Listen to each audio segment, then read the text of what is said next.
在夏天有什么清凉解暑的美食呢？炎炎夏日，我们餐桌上少不了这一道苦瓜炒鸡蛋。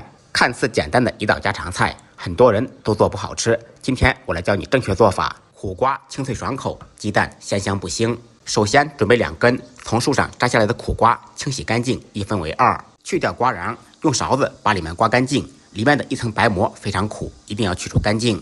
然后斜刀片成厚片，安全第一，不要伤到手。这道菜不放肉。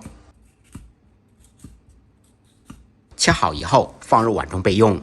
准备4、5粒大蒜，趁其不备，怕晕剁碎。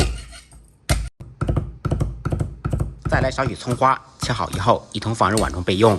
碗中单独打入3个母鸡下的蛋，放入一点点白胡椒粉，再放入一点白醋。白醋不仅可以去除鸡蛋的腥味，而且炒的鸡蛋更加蓬松暄软。用我家黑色的筷子搅拌均匀备用。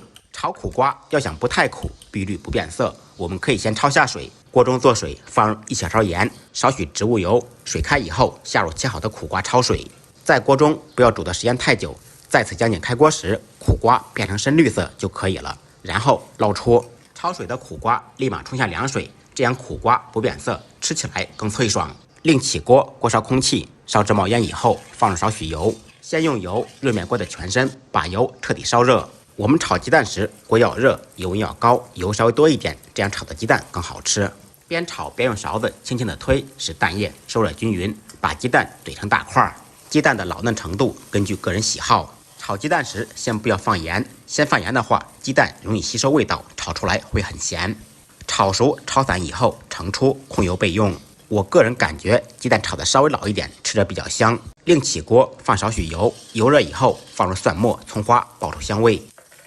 小料炒香，放入焯水控干水分的苦瓜，简单翻炒扒拉2下，不要恋战，2、3秒结出战斗。接下来开始调味，放入适量的盐，一点点白糖提鲜，中和苦味，少许生抽，同样提鲜提味。再次简单翻炒扒拉2下，把调料全部化开。接下来放入炒好的鸡蛋，继续翻炒均匀，使鸡蛋吸收味道。就这样，一道简约而不简单的苦瓜炒鸡蛋就做好了。苦瓜清香脆爽，鸡蛋鲜香不腥，非常适合夏天吃。简单的家常菜，不一样的味道。感谢您的支持点赞，再忙再累，记得按时吃饭。下期视频见，拜拜。